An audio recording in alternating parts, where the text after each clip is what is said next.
Добар ден, во студиото на Макфакс наш гостин е Игор Асмеров, поранишниот амбасадор на Унгарија, кој што ја извршуваше оваа позиција до 30 јуни годинава.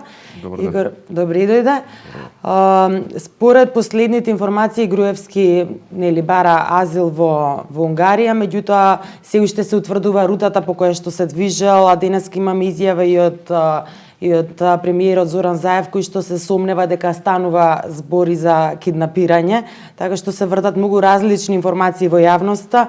Кој е твојот став и имате ли некаков контакт со тамошните власти? Знаете ли за што станува збор? Имате ли поконкретни информации?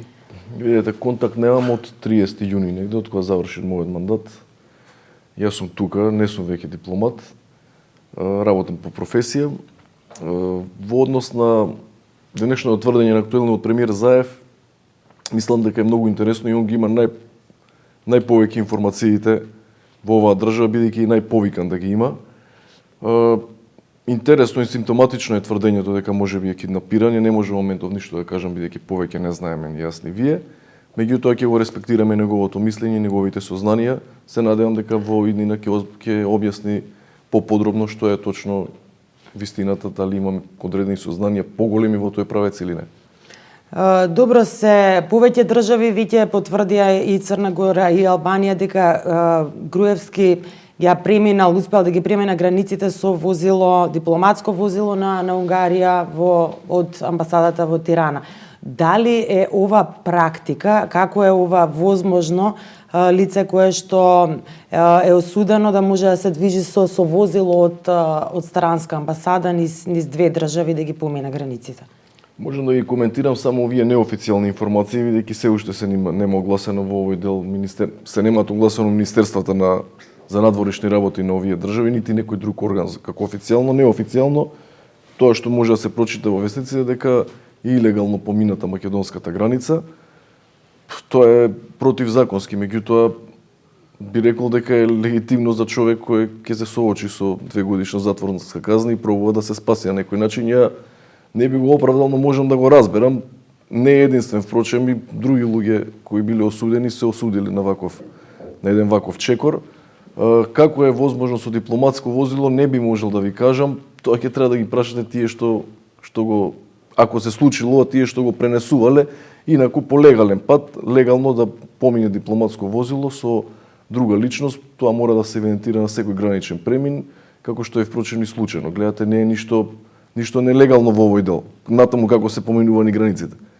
Тие се легално поминувани, дипломатското возило легално поминало, најверојатно имало некој што го возел.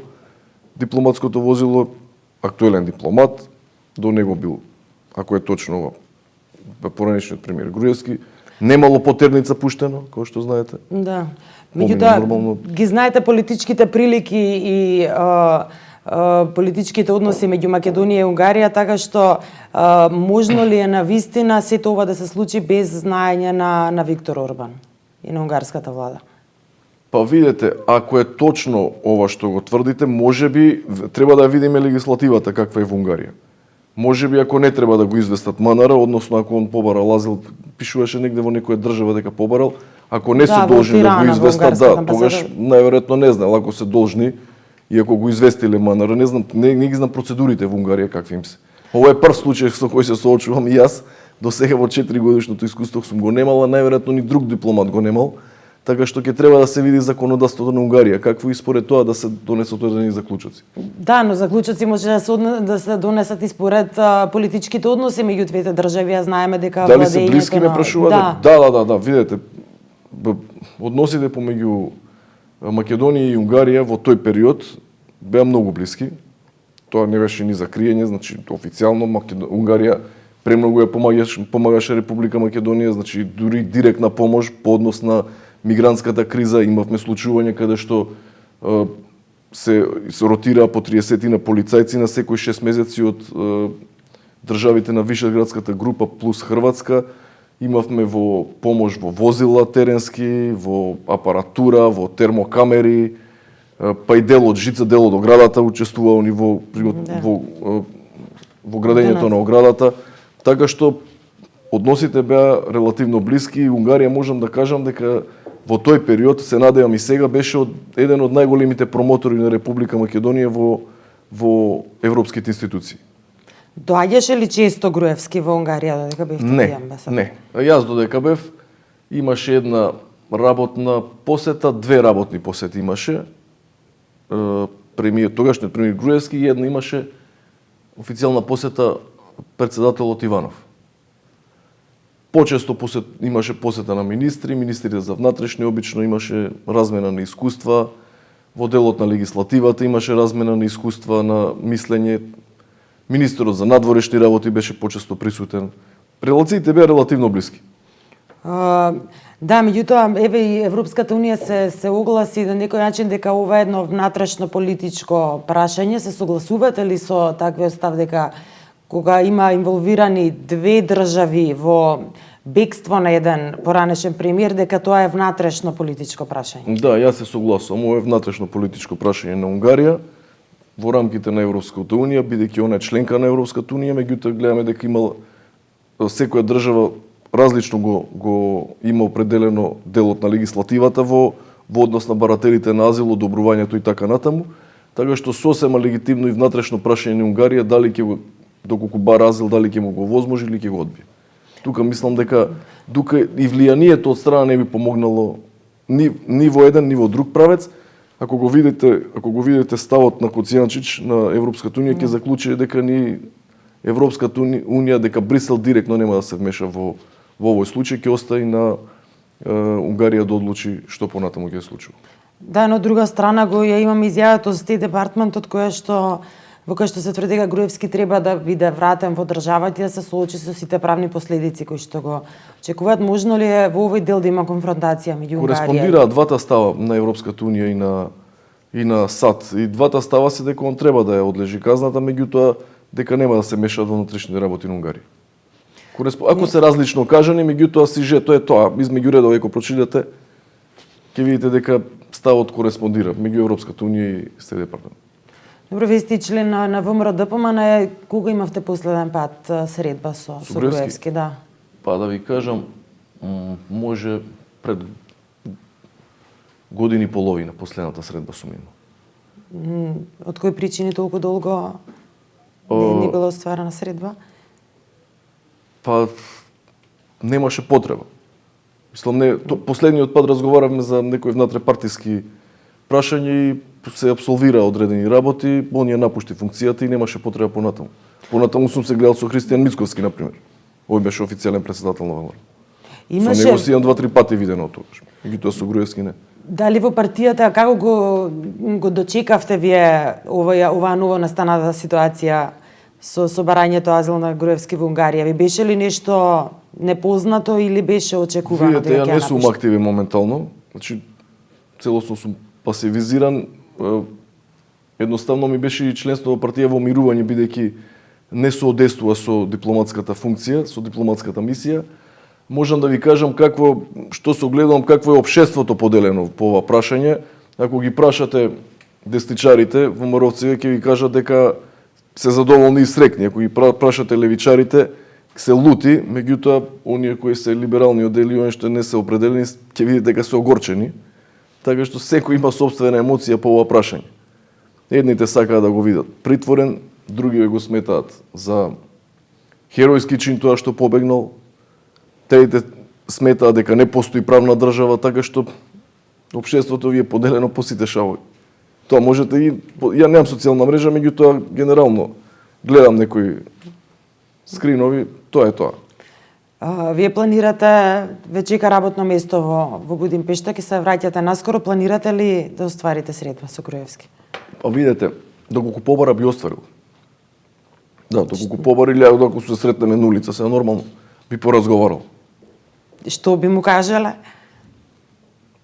Па би разговарал за актуелната политичка состојба во Македонија, во регионот и перспективите на Македонија во рамките на Европската унија. Тоа најмногу ме интересира и од фундаментално значење за оваа држава. Може би разменили за неколку зборови за грешките кои ги има направено во минатото и кои не би требало да се повторат во иднина. Тоа би било од прилика така Зошто сметате дека би ја одбрал, не е единствен кој што ја одбра Унгарија и Будимпешта како дестинација за да се побара азил? Претходно тоа се обидува да го направат и Груевски и Бушковски. Зошто токму Унгарија? Па најверојатно поради блиските односи предпоставам дека поради блиските односи со премиерот Орбан, тоа е едната причина. Втората причина, што е земја членка на Европската унија, демократска земја, дел од Европската унија.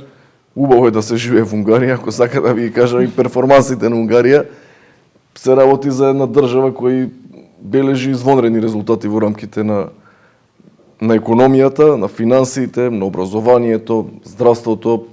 Има ставка на невработеност од 2,5%, што е практично не работи тој што не сака да работи. Има одлична социјална заштита, особено кој се има предвид дека доаѓа од источен блок, држави кои не беа претерано развиени во тој период. Има голем број на инвестиции, еве сега последната инвестиција од околу 5 милиарди долари во Дебрецин на нова фабрика на БМВ, има завидни резултати кои би ги посакала секоја друга европска држава. Во рамките на демократските процеси, јас знам дека бележи критики најповеќе во делот на несогласувањето со заедничката мигрантска политика во рамките на Европската унија, и тоа не е од сега, тоа е последниве 5 години од кога се појави тој проблем, меѓутоа не е единствен. Во слична ситуација се и Хрватска, Словенија ги дели овие, да не кажам овие политики, земите на Вишеградската група, дури и Австрија е многу гласна во тој дел. Па добро, не е само тоа, тука е и влијанието врз медиумите и владењето на правото, така што има... Видете, не можете да го осетите ако не сте преинволвиран во тоа општество. Значи не може да осетите дека едноставно постои ограничување на некои права. Будимпешта, можам да во повеќе градови сум бил низ Европа, Будимпешта е еден од градовите каде што можете безгрижно да се прошедате во кој дел од денот или ноќта сакате, без никој да ве закачне. Значи има максимална безбедност. Дури имаше еден 2 до 3 милиони жители, има зависи со околината. Еден месец, не се сеќам која година, имаше цел град, немаше ни едно убиство дури. Се работи за извонредно безбеден град. Сега, дали тоа постигнато со репресија или не, едноставно граѓаните се чувствуваат безбедни. На нив им е тоа важно. Ова не е само моја перцепција, ова е перцепција и на унгарците. Затоа и освојува човекот толку голема убедлива победа. Е последниот пат со двотретинско мнозинство. Тоа не е случајно. Сум го наблюдувал и изборниот процес во рамките на дипломатската мисија, оние ингеренции кои ги имаме, во тој дел нема некои преголеми забелешки. Практично и да нема забелешки на процесот. Дури ни опозицијата немаше забелешки. Значи Груевски одбрал безбедно место за да побара со други зборови. За безбедно, изворедно безбедно место, верувате, поканувам дојди, ќе прочитаме, ќе видиш. Благодарам за разговорот.